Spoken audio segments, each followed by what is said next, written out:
Okay, welcome everybody. It's a little bit after 4 o'clock.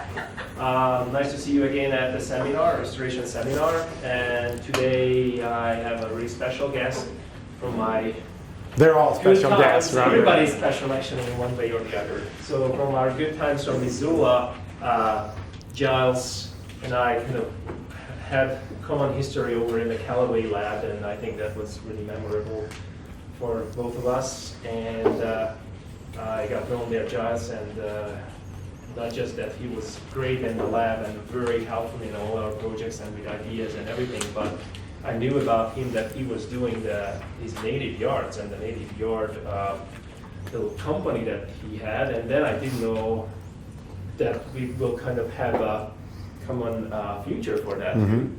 I'm not doing native yards, but I try to help youth restoration. And with that, I would like to introduce Giles officially by using this little text, which most of you might have, but just to make sure everybody knows who Giles is. So Giles Thelen got his undergraduate degree at the University of Oregon, spent 3 years snorkeling for bull trout in the mountains of Oregon. He then achieved his MS in fishery genetics from the UM in Missoula and spent 2 years hunting for amphibians in the backcountry of Glacier National Park. Then he actually ran the Callaway Plant Ecology Lab at the University of Montana for 11 years. That actually is a very impressive time. And during that time, since basically 2005, he actually promoted native plants through his successful niche business called Native Yards Incorporated in Missoula. He's a proud father of 2 elementary school boys that he created with his lovely wife, Kelly Dixon.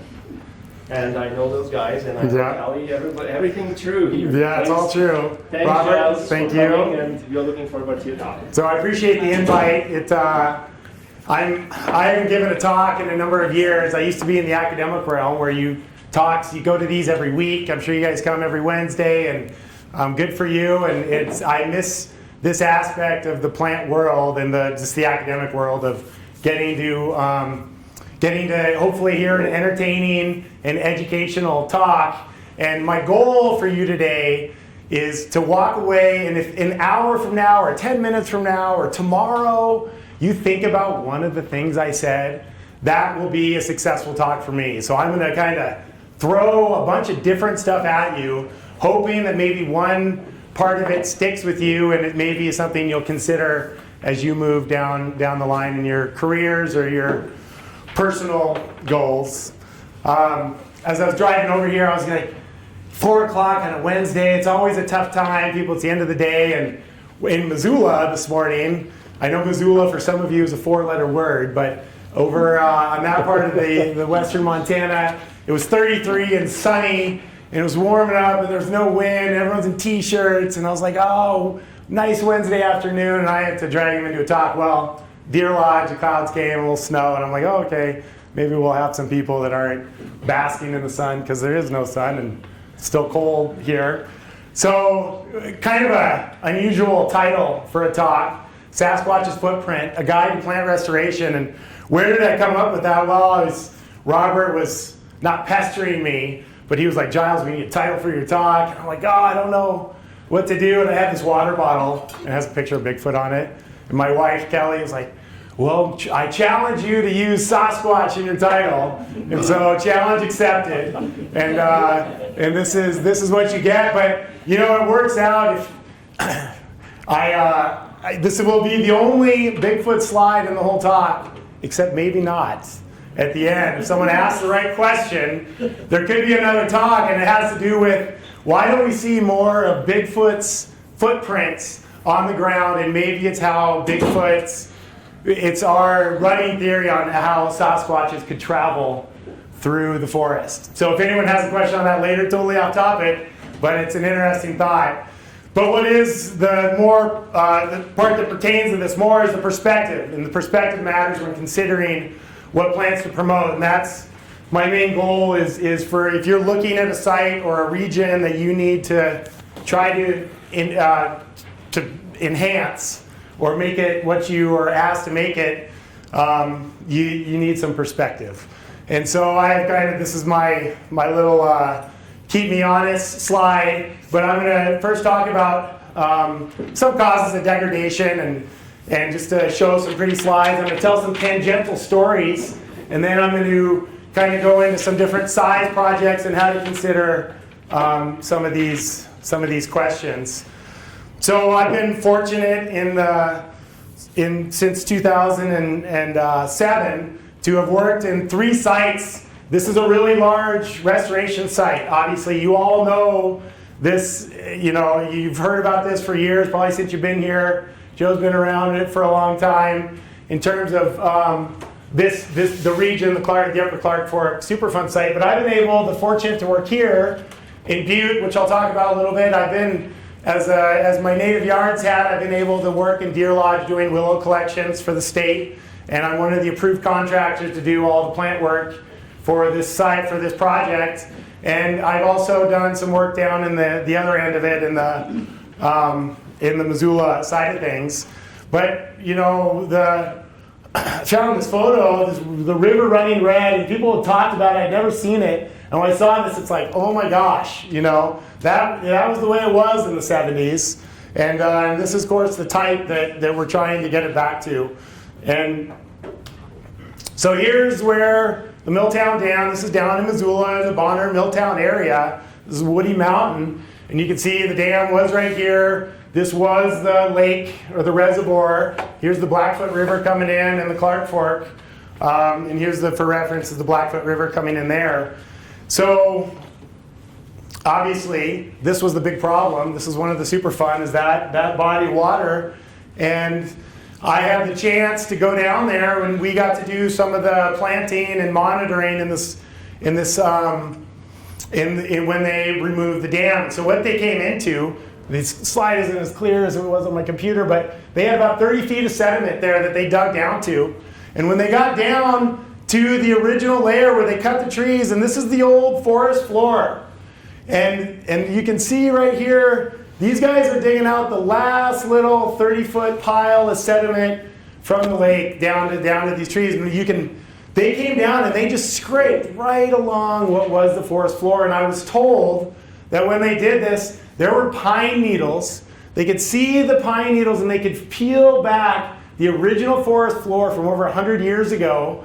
And not only that, there was things starting to grow. And if we had better resolution, you'd see there's a green thing right there. Trust me, there is a green thing there. But there was a seed bank that has been underwater for over 100 years that was responding. And there were viable plants in there. And I was so excited about this. I talked to Doug, the project manager. I was reviewing my emails while I was preparing for this talk, and I must have emailed him 5 times. Hey, Doug, the winter's coming. Let me get in there, get some samples. Hey, let's get some samples. All I want is 10 samples. I just want to grow these things out on Petri dishes and just see what seeds are there, because there's a paper just waiting. It doesn't matter what the results are. If you get seeds to germinate that have been underwater for over 100 years, under 30 feet of sediment, that's a really sexy paper that people would read. Because, look at that sediment layer that had arsenic and copper and all the things that end up being preservatives for the seeds. And this is a total tangent, but what I want to bring your attention to is seeds and how important seeds are. And boy, what is the legacy of the seeds? And seeds are really a powerful tool in restoration, obviously, of plants. And it's something I want us to think about through this talk. But still, I was reviewing the emails I was so close to being able to go sample that site and get but we're talking about, right now, I'm just reminding you of some of the causes of degradation and why we need to come in and do restoration for plants. And of course, you guys know this, Missoula Gulch, just not far away from here, from this room, and how clearly degraded it is way long ago. And again, I catered this to you guys a little bit, but just to show you, in your community, 15% of your community has or needs some sort of plant restoration. It's an impressive amount of land that needs taken care of. And something that we consider a lot of these intermountain prairies. And Intermountain Prairies is our grassland type here in the mountains, and it's something that was affected, and I've had this slide for 20 years and I've never gotten to use it, so I'm pulling out this slide. I don't know where I got it, but it's just such an impressive how the forests were, obviously not in Montana, this is in Northern California, but how big the trees were, and when we cut them down in these Intermountain Prairies, what can come. This is spotted knapweed, monoculture spotted knapweed above the Clark Fork River in Missoula. I actually got this, can call myself a professional photographer because I got this photo published in Smithsonian back in 2006. It's my small claim to fame. I have a fame, and my wife is much more famous than I am, so I'll take any little granule of fame I can get. But for me now, a more traditional way is restoring interfaces. So we were restoring this by seed in a housing development, and that's my scale is that small scale of a lot that someone wants to look like a native prairie. So this is in the Missoula, back in the Missoula Gulch, and fire, there's much more dramatic examples of a fire, but I will make a point with this fire that could be restored in the next slide. So I want to talk about a few things now. That's kind of a summary of some of the situations that could where you could use plant restoration. And now I want to talk about some scope. And for a lot of projects, green is good, and hopefully less weeds, and that's the number one goal. And so I also want to talk about how do you figure out how bad the problem is, and then how do you go about restoring the situation. And this I'm going to keep coming back to the client's choice. The client drives the train, and if the client's the U.S. government, that's a better train to be on potentially than a client that has $1,000 and wants, a diverse landscape. So, but coming back to this slide, the Butte in the 70s, as some of you may know, or most of you know, they had this blank slate. They had these cap soils that were covered with field soil, and then whoever was in charge in the 70s of the plant decisions chose to seed a monoculture of crested wheatgrass. And so most of those 15% sites of cap soil are covered in crested wheatgrass, which is a non-native, it's a European bunch grass, and in a lot of ways it's good. It's green, it can withstand extreme conditions that you have here, 17 degrees, 4 inches of snow. You can spray it with herbicide and it'll persist. But so green is good, and this checks a lot of boxes. In a lot of cases, that's the end. It checks the boxes. It checked the boxes in the 70s, and it's been fine. But now we're thinking about invasion, and maybe spraying weeds every 2 years isn't what we want to do, and maybe we want flowers or shrubs or trees. And so these are just the things that you need to consider as a plant, if you're interested in plant restoration, is what's your end goal, what's your client want, and how do you want to look when you're gone. And I'm going to come back to this, and you can't see it yet, but I'm just going to highlight this. Do what you can when you can. You may never see it again. I thought all these sites, when I was working on them, I thought I was going to see them my whole life. I was going to see them every spring, and it's just, you take it for granted, and then all of a sudden the project stops. And I haven't been back here since 2011. I just went and looked at a site, and hopefully afterwards maybe we can look at some, Robert. But I haven't seen some of these sites in 6-7 years, and it's just interesting to me because I thought I would see them all the time. And a lot of you may think that when you approach a project, and I think it's important to go in with, do what you can when you're there, because you just never know what's going to happen. So this is Mount Jumbo in Missoula. And this is figuring out what they need to do for restoration. And a lot of times that's the best first step, is going into your site, whether it's the whole Clark Fork, Upper Clark Fork watershed, or if it's a mountain or a backyard or whatever, and figuring out what the problem is and what you need to do. And so because this is the city of Missoula, or this is the county, made this map, and it took Jet Little, who's the GIS specialist there, took him a season to go through and to walk all these lines and walk the boundaries of these plant inundations where red is pretty much, it's a trash. It's mostly weeds, leafy spurge, and all kind of cheatgrass and all these awful weeds. And then yellow, it's pretty bad, but you know, it's still, there's some natives there. Green, you're getting into more native. White's better yet. And then there's a special S2 cushion plant community that's just surrounded by the inundated landscape. So this is a great way to enter. Like, boy, we really want this to not be red. So maybe if you just have some resources, you go into this and you work out from it to preserve that. Or you want to make these greens whites. Well, you can start looking at the map and decide how you want to approach it. And I have a slide a little later that shows, you know, the effort involved to making a poor area, to make a poor area pristine, how much effort that takes and money. So if you don't have a ton of money and you're not a GIS specialist, you can still determine, and this is what the client wants, so you can still determine what the plant situation is.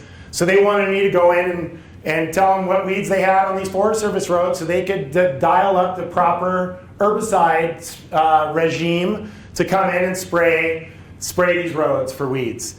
And so this is a down and dirty, quick way to do a weed survey so that the people could come in and do their plant restoration technique, which is, in this case, they're not promoting natives as much as discouraging unwanted invasives, which is part of the process. So this was I had a sugar daddy billionaire client in Chicago that got all his money doing trading stocks, or he wrote the algorithms so the computers could trade the stocks.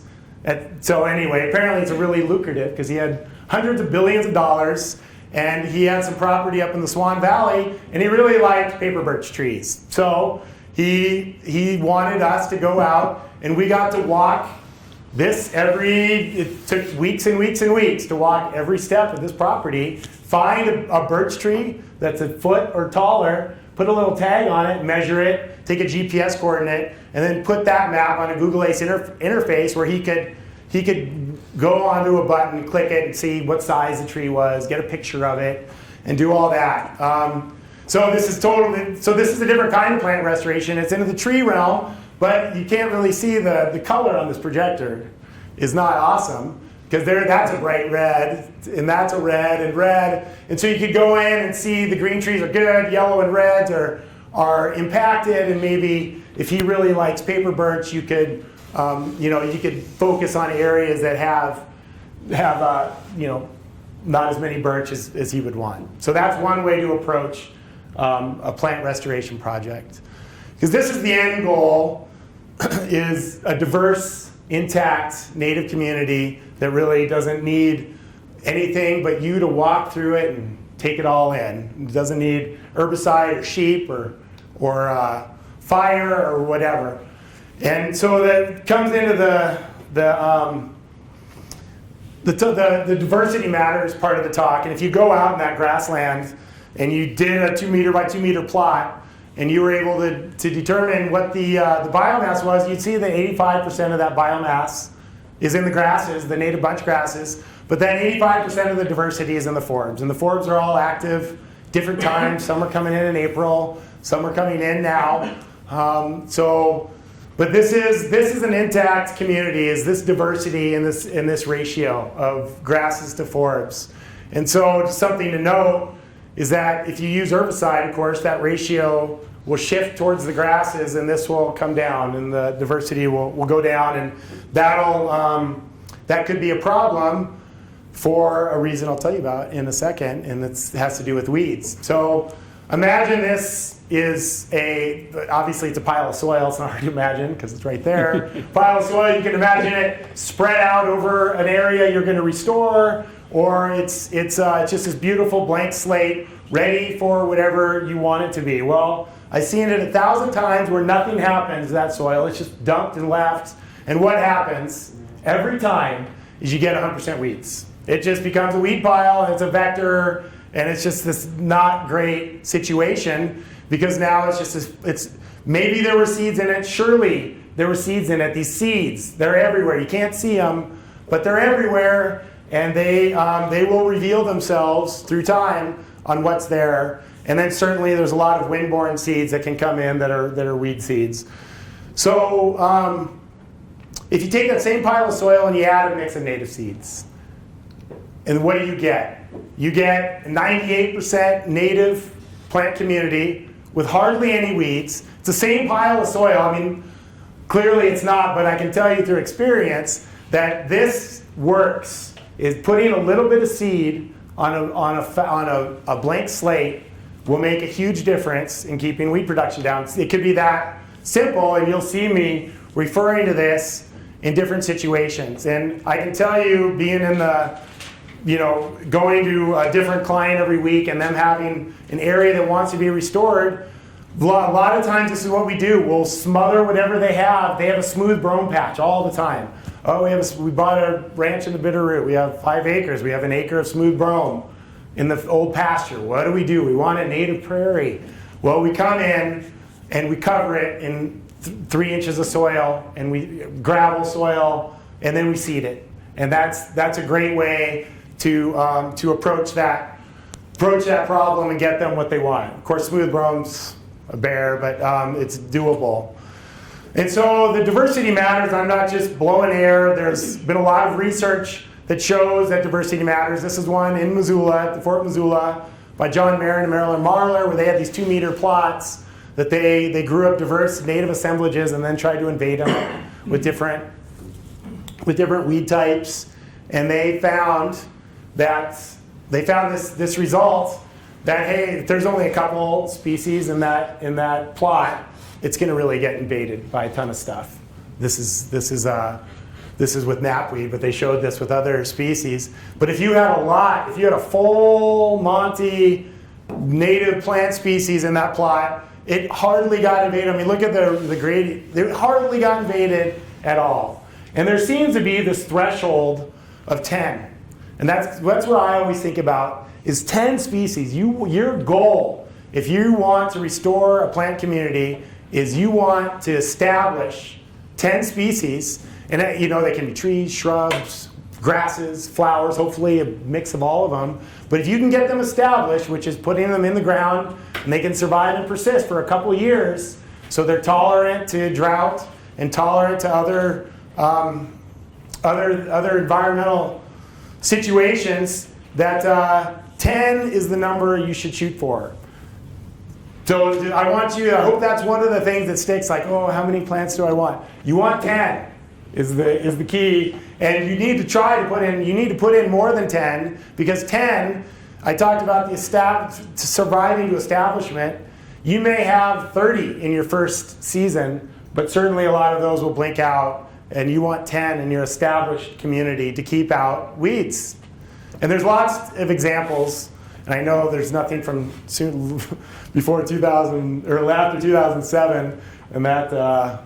But I did look, and it exists. I didn't want to be a poser and not read the whole papers and show them to you that they exist. Okay.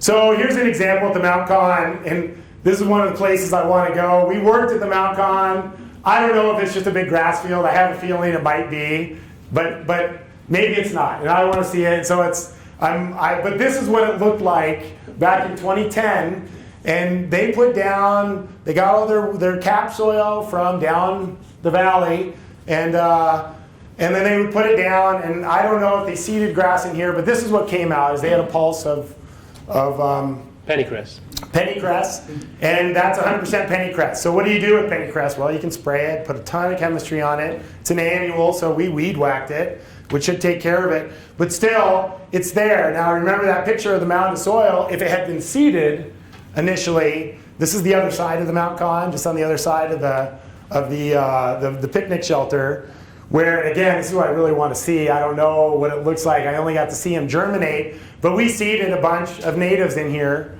and we got to track it for one pulse of germination, and there was 80% natives, and there was only 20% of that pennycress.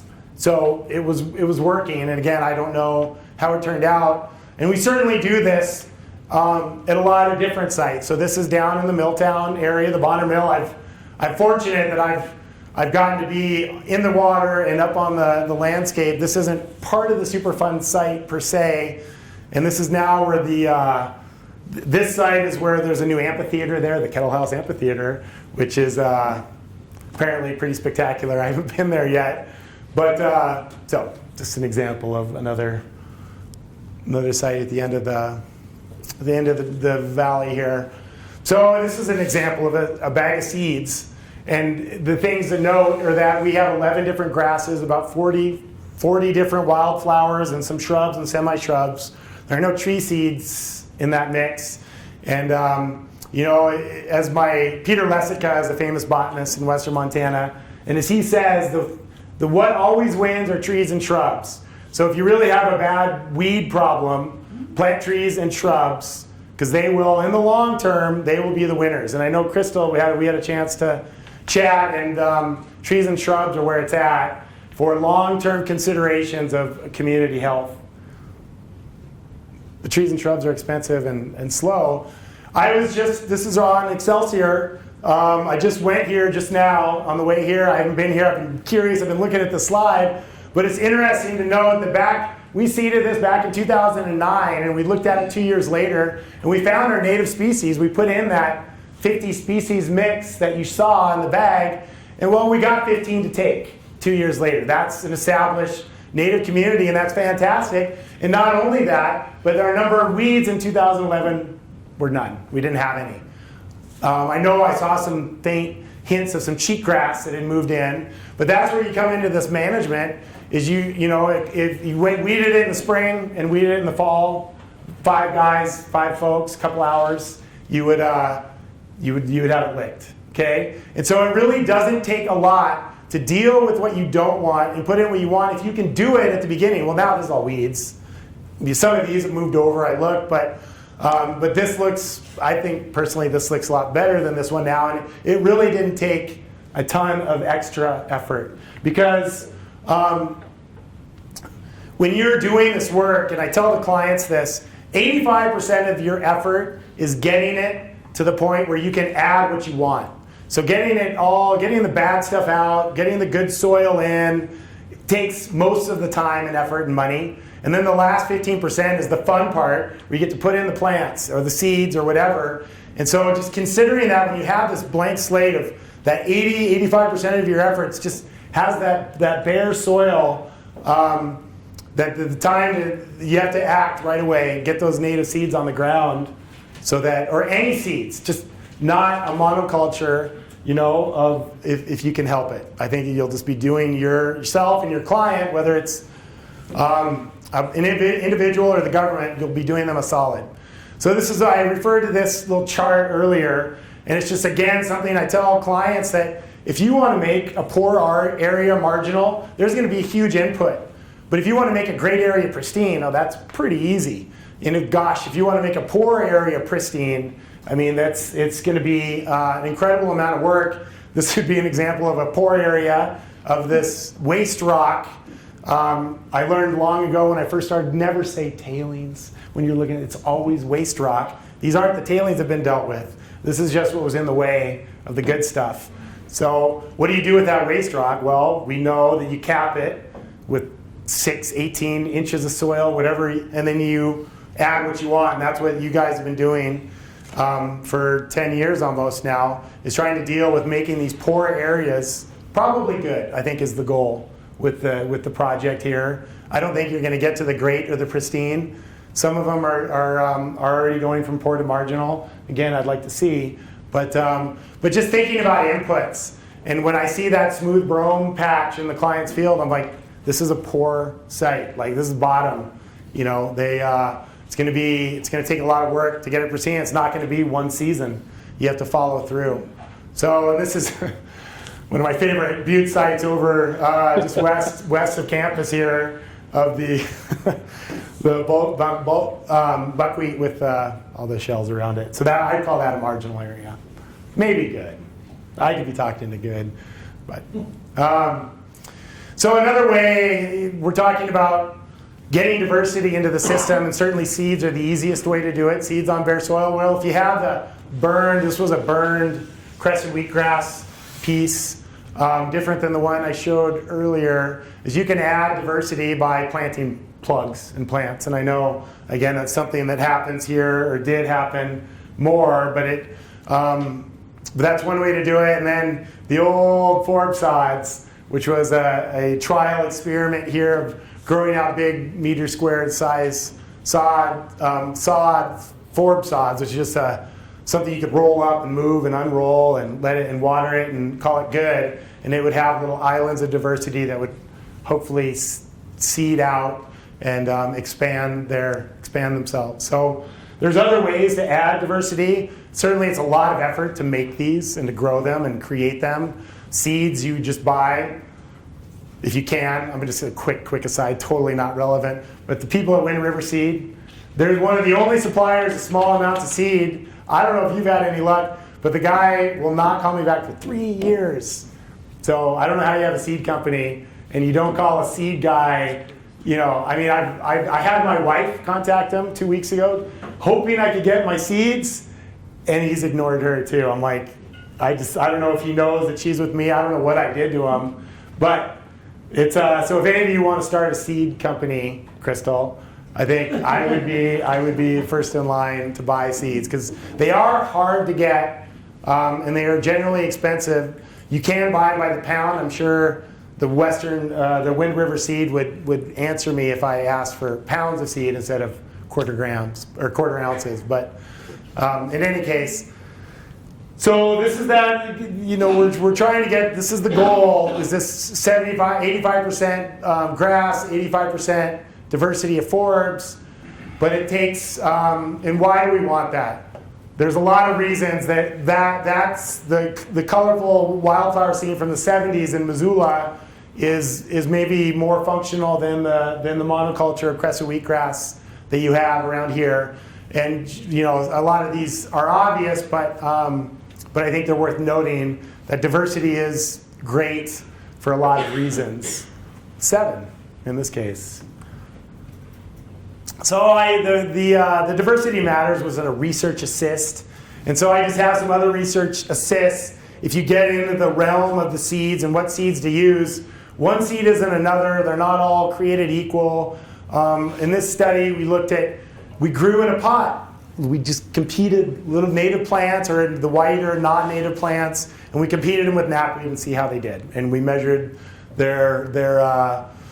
we measured the above and below ground biomass. And so you could see in a greenhouse experiment what plants seem to do well with knapweed. And this has been done with all kinds of plants, with all kinds of invaders and all kinds of natives. And so you can get into the nitty gritty of the seeds and find which ones will probably do well. But I think it's important to note, and again, Crystal, I keep bringing her up because we just had a great conversation before I started this, that they, you know, in one site, you'll have a suite of seeds that do great, and 100 meters away in another site, you'll have it's a different suite of seeds that do great. And so this may be the case in a controlled environment, but in nature and with all the microclimates and everything else, it's good to cover your bases. And even if you want that 10 to 15 species established, you should add 30 or 40.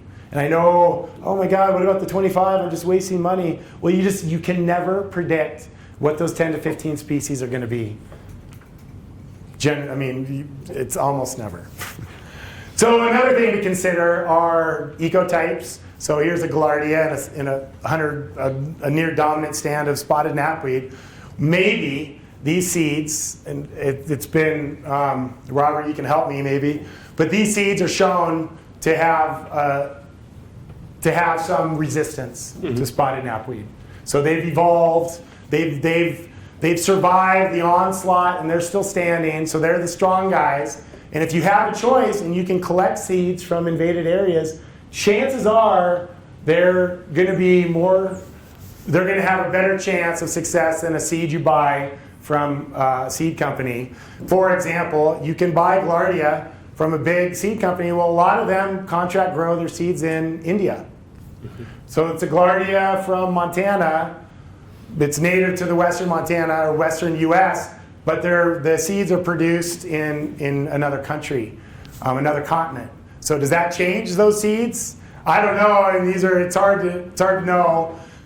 If you have a client that will pay you to go out and collect seeds from their infested area, that would be ideal, and then you could store those seeds or increase them in your own greenhouse and outplant them later. So, and then a last research assist to consider is, I went the wrong way.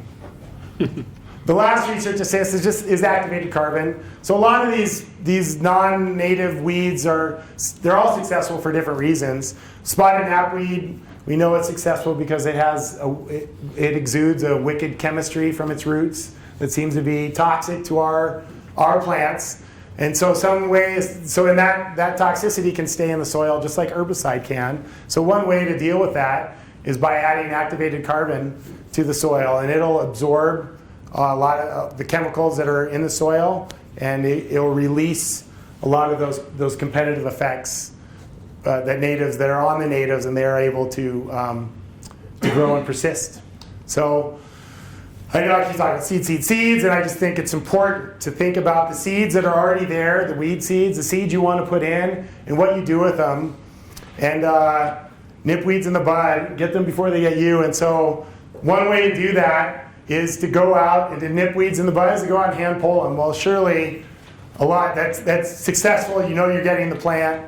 If it's a tap-rooted plant, you know it's not coming back. But it's expensive. It's very effective but expensive and time intensive. So what are the other things you can do to deal with these weeds?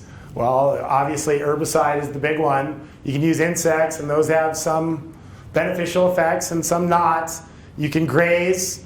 I got quoted in the New York Times as being a skeptic of sheep grazers on Mount Jumbo. Surely this is what happens most, is just not doing anything. So there are a few tools you can use, but not that many, that we use to deal with the weeds. And the biggest one is this herbicide. And it's just important that if you are using herbicide, that you know what's there, and you try to know what the history of herbicide is in that community, just to keep that diversity. You want that number 10 if you can. One thing that's not used very much, we were maybe going to do this if the funding had continued, to deal with weed pulse, is to solarize it. They do this a lot in Israel, where you have your blank soil, that 85% of effort's done. Now you get to put in what you want. Well, what about the legacy of the weeds that are in the soil wherever it came from? And so one way to do it is you can trick them, and you can water it, cover it with clear plastic on a hot part of summer. The plants will germinate, and then they'll suffocate under there. So that's a great way, I haven't gotten to do it myself, a great way to deal with an area with a soil that may just be loaded with all kinds of seeds that you just don't want to deal with. Or if you know your soil is coming from an area that has leafy spurge or some other awful plant, this would be something. Plastic's relatively cheap, but you have to have it down for 4 weeks. We did try it here, and it all blew away, I think. So again, I just want to reiterate too with the weeds that you can't. It's not just one treatment and you're done. You gotta keep those weeds nipped in the bud, and you just gotta stay out, because once you have a weed coming, once it drops its seed, those seeds, like a knapweed, those seeds can live in the soil for 50 years. They're viable. It's shown that they're viable in soil for 50 years. It's also shown that they will wait till mom's gone before those seeds in the halo of mom will germinate. So they know through their chemical cues that mom's there. And so, an adult knapweed can live to be 10 years. So you can just imagine the legacy that can continue if you just let any seeds hit the ground. So whenever I'm dealing with clients and talking about weeds, it's like, first, let's not let any more seeds touch the ground. And that's job one. So this last section of my talk, unless we talk about Bigfoot again, is some people may think they know it all, but we don't know it all. And so I want, if you're embarking on a plant restoration project, I think it's important to keep these next few things in mind. And so these are case slide, or examples that when I went to a talk like this that really struck me, and I remembered them all these years later. And this one came from Tom DeLuca. Tom DeLuca is now the Dean of the College of Forestry at the University of Montana in Missoula. And he's a soils guy, and they're their own species, the soils people. They really can appreciate what's in the soil. And he told me that if you go out in a prairie and you take a 1 inch by 1 inch by 1 inch plug of soil, and you're able to determine what's there through genetic techniques, that you would find there's over 20,000 different things in that soil. And we know about 5% of them, what their function is and what they do, and maybe we have names for 5% of them. But that means for the other 19,000 species, we don't know what they do. They're active at different moistures, different temperatures, different conditions, different plants. They're there, but we don't know what they do. And the thing, so that's impressive that there's so much. But then you go over and you go just 10 meters away and you take that another sample, the same size, and you do the same tests. You'll find the same number, 20,000, but there's only about a 40% overlap. So even in a small area of this room, you take 2 samples, there's completely different microorganisms down there. And you talk about space as the next unexplored realm. Well, I would argue that soils are the unexplored realm. We just really don't know what's down there and what all their functions and roles are. So whenever I'm in a project, you can't account for that, and that's why maybe you don't know what seeds are going to grow. Maybe there's a bacteria in the soil that loves your flax, and it really wants to promote your flax. It was born to promote flax, and finally there's a flax plant for it to hang on to. You just don't know what's there, and so I think it's important to consider that. And I think another thing to consider is, Morgan Valiant, he's the conservation lands manager in Missoula, and they did the study, and he didn't have a slide for it. We had these constellation slides. He didn't have a slide for it, but they had 2 weather stations up, and I don't know why he didn't put this in, but on Mount Jumbo and Mount Sentinel, and those are on either side of the Rattlesnake Valley, so maybe it's a mile, it's half a mile apart as the crow flies. These 2 weather stations in one season, they had a 1 inch difference in precip. So, we get the airport precipitation, and that's our 12 inch average, that generates our average precip. But here in this example, about 5 miles from the airport, on Mount Jumbo and the North Hills over in the Waterworks Hill, there was a 1 inch difference in moisture in the season. And that really blew my mind. And I could almost throw a frisbee in the difference between these 2 weather stations. Maybe an arrow frisbee, one of those ones that are hollow, I might be able to throw them and to have that big a difference. Well, you can see all the variation in precip through the months just in a 3-year sample, and the variation from average. And then, of course, I used to think that 2007 was notable. Oh, we had 39 days of no moisture, and they were all over 90, and seven of them were over 100. And I was really into that because we were doing all the seeding experiments. It's like, geez, we're just getting roasted. Well, this year we beat it. 44 days, no rain, plus the smoke, which we really don't know what effects that has on our plants. And so it's just the variation that you just can never plan on in precip, and from a half a mile away, it can be totally different. Chris and I touched on that one too today. Okay, and then this is the last slide. And this one blew me away. This guy, Mike Young, he works for the Forest Service in Missoula, and he did this one-off study. He did the study, and it's the only one of its kind, I guess.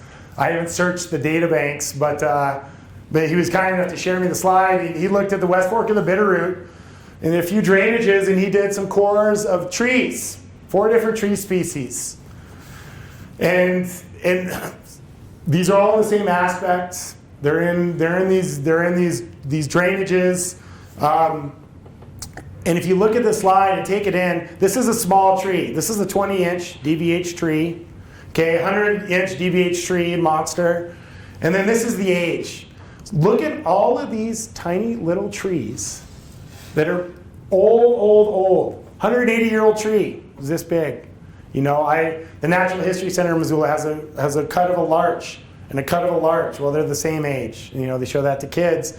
And it's just the point of this is to keep in mind that even if everything looks uniform and the same, you just don't know what's going on, what's driving this. Why is this little white bark pine or white pine or lodgepole pine is so small and so old? What are the conditions in that? And talking to Mike, there was nothing, it wasn't like in a rocky outcropping or anything like that. It was just in a drainage, a draw. They walk through and cord these trees. And so I think about this when I'm in the forest, like I wonder how old these trees are. And a lot of these were right next to each other. You know, the one here and the one here. They're just really, he said there is nothing to drive this train except just randomness. And you know, as far as he could tell above ground. So I think about this when I'm in the forest all the time, like the age of the trees. You think you think a big tree is old or a small tree is young, and it's just not the case. So I have a few just, who saw the totality? Did anyone get totality? Nobody saw totality. 1, 2. You got to be proud of your totality. Okay, so next time there's a solar eclipse within an hour, 2 hours away, go. Because like my mom says, 98% totality is like kissing your sister. Okay, a lot to be desired there. Totality is awesome though, you know. All right, and then a nice sunset, and then a hint at what maybe could be the Bigfoot slide. Okay, thank you.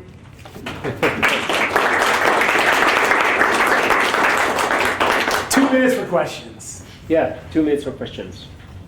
Bigfoot slide. Bigfoot slide. Bill will get you in a second. So you never see a Bigfoot, Sasquatch footprints, right? Why is that? Well, we've determined, my wife works with Native Americans, and there's a lot of origin stories and elder stories. And one of those stories is that there's a creature that lives in the trees. And it doesn't walk on the ground, it's in the canopy. And you know they can hear you. And all these, and it kind of gives you goosebumps, like, and she has a number of accounts of this from different tribes and different forests.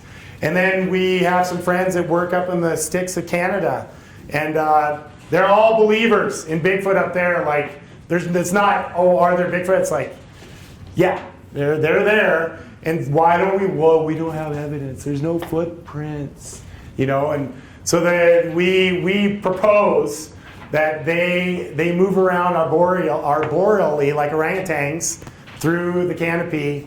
And that's where they sleep and deal with all their bodily functions. So That's cool. there you go, arboreal Bigfoot.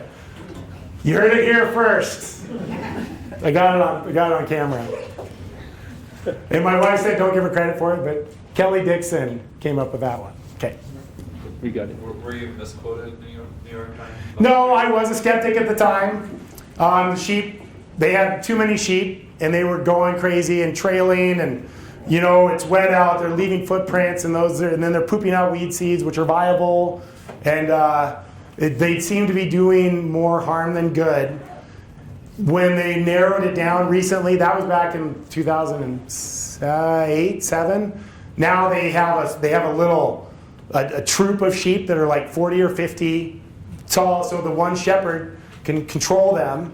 And if you ever go to Eastern Europe, Hungary, for example, and that's what I noticed in Romania when I was there. The shepherds would have a small amount of animals, and they just walk them through the landscape. So there wasn't, the plants were fine, and they were just always moving through. And that's what they do with these sheep. That's not a sheep. That's what they do with these sheep now. Is they just move them through, and so they're not as impactful on the landscape. And so now that they figured it out, I think they can do more good than bad.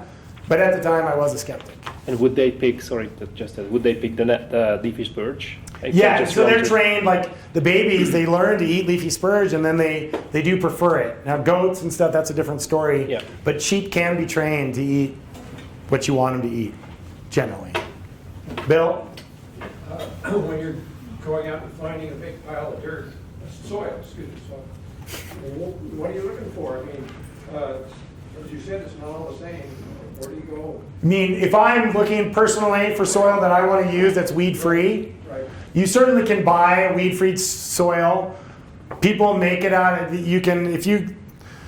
nurseries and stuff will get old log wood processing parts, all the bark, and they'll mix it with sand and some field soil, and then they let it compost, and that it turns out it kills any weed seed there. So you can buy, generally it's expensive, it's $55 a yard, weed-free soil. So it is off, but on a large scale, like what they do here, and you're getting 30-yard dump trucks, and that's you just get what you can get and not what you want to get. Do you consider when you actually compile your seed mixes for the different sites, just what the client wants, or sometimes because we in Vue try to do these reference sites and try to see what grows out Yep. in the area. So how much can you do? And I in think your that's projects? great. It's a great way to do it if you can. These plants prefer west of Butte, and these plants prefer the hillside and south aspect. And that's super. What I intend to do is because of these unknowns, I'll just cover my bases. And so if it's a wet spot, I don't think sages will grow. I just seed everything. And so for right now, for me, it's hard to build a seed bank that's larger than 50 species, because these seed companies, you have to buy it by the pound. A pound of scarlet gilia seeds, like $2,000 or something. And so you want to get 40 species, and it's a lot of money. And so unless somebody comes around that's willing to hire somebody to measure an ounce of seeds out, I don't know why they won't. But it's hard to get seeds. So right now, commercially, you can get about 20 species, native species. So typically, I use a full mix of anything I can, and put those out, trying to get that 10. It's all about the 10 for me, and I've had good luck with it. And it works. It really does. Mm-hmm. Any other questions? Giles, when you talked about activated carbon, is that, say, a large source of that is biochar? Padre, good to see you. I didn't recognize you in the back, buddy. Yeah, biochar. There's a lot of different carbon. It's mind-boggling if you go to a carbon supply company. There are thousands, hundreds, maybe 1,000 different types of activated carbon or carbon that you can get. And so biochar, having a wood source carbon is ideal. But again, with that, it's what you can get at bulk for a good price.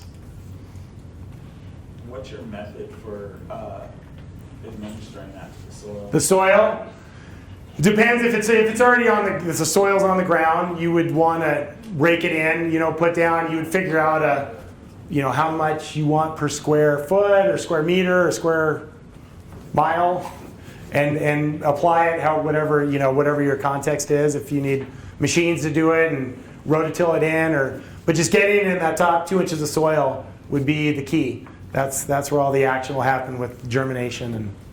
And just if you are doing seeding, the most important thing with seed is soil contact. So we've tried to seed in the slide I showed of the crested wheatgrass burn. Well, we seed in that, and you have really low success with seeding if you just seed into an established plant community, even if it is a monoculture of a non-native bunch grass. The seeds there's something about the soils, we don't know, that they don't really like it. But if you put down 1 inch or 2 of compost or some sort of organic and seed into that works.